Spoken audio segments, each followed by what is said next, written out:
IVF చికిత్సలో 25% భారీ discount, free doctor consultation, free ultrasound scan, logo launch, Andro max advanced male infertility centre ను కూడా ప్రారంభించారు. BJP MP Raghunandan Rao మీడియాతో మాట్లాడుతున్నారు. లైవ్ లో చూద్దాం. భారతీయ జనతా పార్టీ తన లక్ష్యంగా పెట్టుకుంది. గత 10 సంవత్సరాలుగా భారతీయ జనతా పార్టీ ఈ దేశంలో అధికారంలోకి వచ్చిన తర్వాత ఎన్డీఏ నేతృత్వంలో గౌరవనీయులు నరేంద్ర మోడీ గారు అన్ని రాష్ట్రాలని సమదృష్టితో చూస్తూ వస్తూ ఉన్నారు. కానీ తెలంగాణలో కేసీఆర్ అధికారంలో ఉన్న, రేవంత్ రెడ్డి అధికారంలో ఉన్న ఇద్దరి లక్ష్యం ఒకటే. ఏమన్నా ఉంటే మారినాయి అంటే ఇద్దరి ఆలోచనలు ఒకటే రకంగా ఉంటాయి, ఇద్దరి నడవడిక ఒక రకంగానే ఉంటుంది. ఏమన్నా మారింది అంటే జెండా రంగు మారింది తప్ప మనుషుల ఆలోచన విధానం మారలేదు. ఇంతకుముందు ఒక రంగు ఉంటుండే, ఇప్పుడు 3 రంగులు వచ్చినాయి. ఒక రంగు ఉన్నప్పుడు 3 రంగుల జెండాతో గెలిచిన వాళ్ళంతా ఒక రంగు జెండాలోకి పోయినారు. ఇప్పుడు 3 రంగుల జెండా వచ్చిన తర్వాత ఒక రంగు గుర్తు మీద గెలిచిన వాళ్ళు 3 రంగుల జెండాలోకి పోతున్నారు.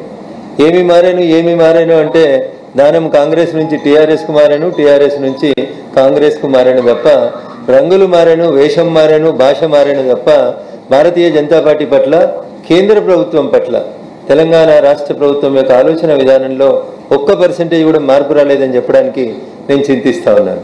కుర్చీలు మారినాయి, ఏ సైడు అగ్రి. అప్పుడు కేసీఆర్ అటు కూర్చొని తిడుతుండే, బట్టి గారు ఇటు కూర్చొని బాధపడుతుండే. ఇప్పుడు బట్టి గారు అటు కూర్చొని తిడుతున్నాడు, కేసీఆర్ ఇటు కూర్చొని బాధపడుతున్నాడు. కుడి ఎడమైంది, ఎడమ కూడైంది, అధికారం ప్రతిపక్షమైంది, ప్రతిపక్షం పాలకపక్షమైంది తప్ప ఏం మారింది అంటే ఇద్దరి ఆలోచన విధానం లోపల ఎక్కడ కూడా 1 ఇంచు కూడా మార్పు కనబడలేదని చెప్పడానికి చంద్రశేఖరరావు గారి నడవడిక, 88 మంది ఎమ్మెల్యేలను ఇచ్చిన తర్వాత కాంగ్రెస్ పార్టీకి వెళ్ళి 12 మంది ఎమ్మెల్యేలని 20-30 కోట్లు పెట్టి కొనుక్కున్నాడని, ఇది రఘునందన్ రావు మాట కాదని. I'm quoting the words of honourable legislator from Munugode, mister Komatireddy Rajagopal Reddy. Yesterday while he was talking to the media, he says that KCR purchased our Congress MLAs with a cost of 20 to 30 crores. But whereas Congress is purchasing TRS MLAs with a cost of only 5 to 6 crores. ఇది గౌరవనీయులు మునుగోడు శాసనసభ్యులు కోమటిరెడ్డి రాజగోపాల్ రెడ్డి గారు మీడియాతో chit చాట్లో మాట్లాడినారని నిన్న ప్రముఖ దినపత్రికలలో వచ్చింది.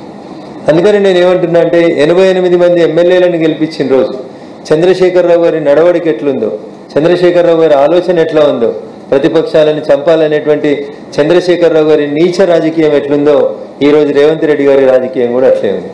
65 మంది ఎమ్మెల్యేలను ఇచ్చారు, ఒక ప్రభుత్వాన్ని ఇచ్చిండ్రు. మీరు చెప్పినట్టు మీ ఆలోచనలకు అనుగుణంగా ప్రభుత్వాన్ని నడిపించాల్సిన మీరు ప్రతి మహిళకి 2,500 రూపాయలు ఇస్తా అన్నారు. సంవత్సరానికి లెక్క పెడితే 30,000 రూపాయలు అవుతాయి. ఏడున్నాయి ఈరోజు 30,000 రూపాయలు మహిళలకి ఇచ్చేటువంటి డబ్బుల్ని మీరు బడ్జెట్లో కేటాయించింది ఎంత? పోతే రెండో మాట, మా ప్రభుత్వం రైతన్నల కోసం పనిచేస్తుంది అని చెప్తారు బట్టి గారు. నిన్న మాట్లాడుతూ చెప్తాడు రైతన్నల ప్రయోజనం అంటే తెలంగాణలో ఏటా యావరేజ్న ప్రతి పంటకి 84 లక్షల మెట్రిక్ టన్నుల ధాన్యాన్ని కేంద్ర ప్రభుత్వానికి ఇస్తా ఉన్నారు.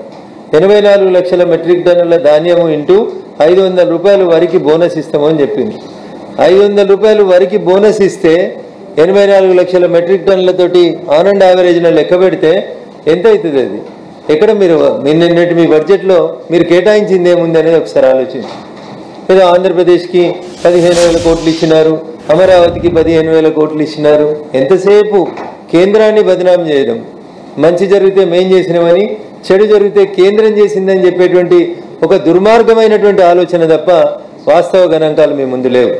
మీడియా మిత్రులకి, తెలంగాణ సమాజానికి నిన్న గౌరవనీయులు బట్టి విక్రమార్క గారు బడ్జెట్లో మాట్లాడినటువంటి మాటలు నేను ఇంతకాలం ఎందుకు ప్రెస్ మీట్ పెట్టలేదంటే వారు మాట్లాడిన తర్వాతనే మనం మాట్లాడాలి అనేటువంటి ఒక మంచి ఉద్దేశంతో ఇంతకాలం మీడియా ముందుకు రాలేదు. ఇది గౌరవనీయులు బట్టి గారు నిన్న తెలంగాణ రాష్ట్ర శాసనసభలో చదివినటువంటి బడ్జెట్ ప్రసంగం. దీంట్లో ఏముందంటే పేజీ నెంబర్ 5 అన్న బడ్జెట్ ప్రసంగం తెలుగు పేజీ నెంబర్ 5లో వారు రాస్తారు. పారాగ్రాఫ్ నెంబర్ 9లో మా ప్రభుత్వం ఏర్పడిన తర్వాత 35,118 కోట్ల రూపాయలు లోన్ తెచ్చుకున్నాం అన్నాడు. ఇలా అమరావతికి ఇచ్చింది కూడా బట్టి గారు ఆర్థిక మంత్రి గారు మీకు అర్థమై ఉంటుంది అనుకుంటా. అమరావతికి ఇచ్చిందని చెప్పినటువంటి 15,000 కోట్లు కూడా ఏందో మీకు తెలిసి ఉండాలి. ఎందుకంటే because you are telling that you are the finance minister of the state of Telangana. మరి మీ రేవంత్ రెడ్డి గారు ముఖ్యమంత్రి అయిన తర్వాత ఈ రాష్ట్రం తీసుకున్నటువంటి అప్పు 35,118 కోట్లని మీరే బడ్జెట్ లోపల చెప్పినారు. మరి అట్లాంటప్పుడు ఇంకా మమ్మల్ని బదనాం చేసేది ఎక్కడిది? ఈ లోన్ అంతా ఎడికెళ్ళి వచ్చింది? కేంద్ర ప్రభుత్వం సహకారం లేదే 35,118 కోట్ల లోన్ వచ్చిందా? ఒక్కసారి బట్టి గారు కానీ రేవంత్ రెడ్డి గారు కానీ చెప్తే బాగుంటుంది. ఇకపోతే అదే బడ్జెట్ ప్రసంగంలో గౌరవనీయులు బట్టి విక్రమార్క గారు తెలుగు ప్రసంగం పేజీ నెంబర్ 10లో అన్న తలసరి ఆదాయం అని ఒక మాట రాసి రెడ్డింగ్ పెట్టి 18వ పాయింట్లో రాస్తున్నారు. రంగారెడ్డి జిల్లా తలసరి ఆదాయం 9,46,862 రూపాయలు.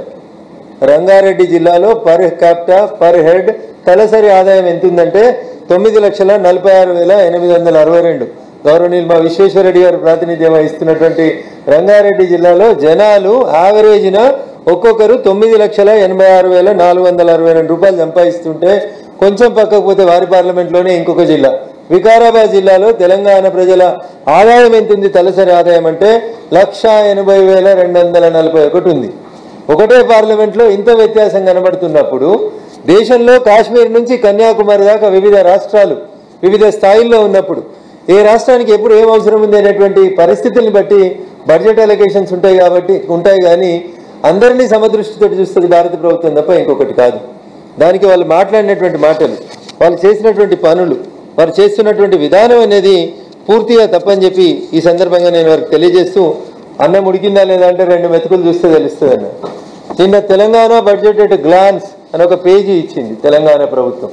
దేనికి ఎంత డబ్బులు వస్తున్నాయి, ఏడికెళ్ళి వస్తున్నాయి, ఎట్లా సమకూర్చుకుంటున్నాం అని చెప్తూ పేజీ నెంబర్ 4లో తెలంగాణ బడ్జెట్ ఎట్ గ్లాన్స్ అని ఒక పేజీ ఇచ్చింది బట్టి విక్రమార్క గారు. నేను దాంట్లోకెళ్ళే చెప్తా ఉన్నా అన్న, ఇదేదో రఘునందన్ రావు సొంత కవిత్వం, బీజేపీల సొంత కవిత్వం కాదు.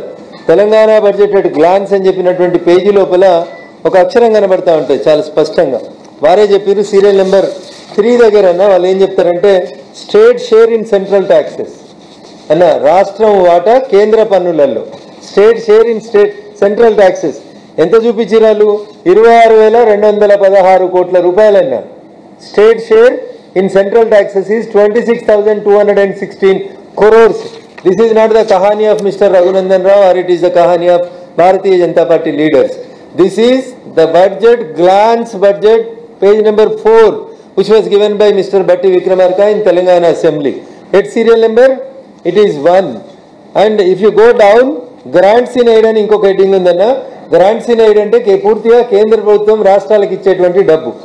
ఎంత ఇస్తున్నాం గ్రాంట్స్ ఇన్ ఎయిడ్? 21,636 కోట్లు వస్తుంది. ఈ 2 కలిపితేనే దాదాపు 50,000 కోట్లు వస్తున్నాయి. మరి తెలంగాణకి ఏమి ఇచ్చారు? గాడిద గుడ్డని నెత్తి మీద పెట్టుకున్నటువంటి ఊరేగుతున్నటువంటి రేవంత్ రెడ్డి గారికి కానీ ఆయన గుంపు మేస్త్రీలకి ఇంతకంటే ఏం ఎక్కువ అర్థమవుతుందన్న? గ్రాంట్ ఇన్ ఎయిడ్ అంటే తెలియదు గుంపు మేస్త్రీలకి. What is the state share in central taxes తెలియదు. దశంటోళ్ళని మాట్లాడమంటే గాడిద గుడ్డుల కంటే ఇంకెక్కువ ఏం మాట్లాడతారన్న?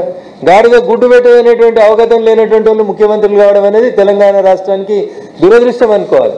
ఒక ఆయన అమెరికాలో బాత్రూమ్లు కడిగేట ఆయన, ఇంకొక ఆయన గుంపు మేస్త్రి గోడలకు పెయింట్ వేస్తే ఆయన. ఇసంటోళ్ళు తెలంగాణను పాలిస్తే ఇంతకంటే మంచి మాటలు ఏమొస్తాయన్న? ఇంతకంటే మంచి మాటలు ఎక్స్పెక్ట్ చేయడం అనేది తెలంగాణ సమాజానికి దురదృష్టకరం. I'm straightly asking only under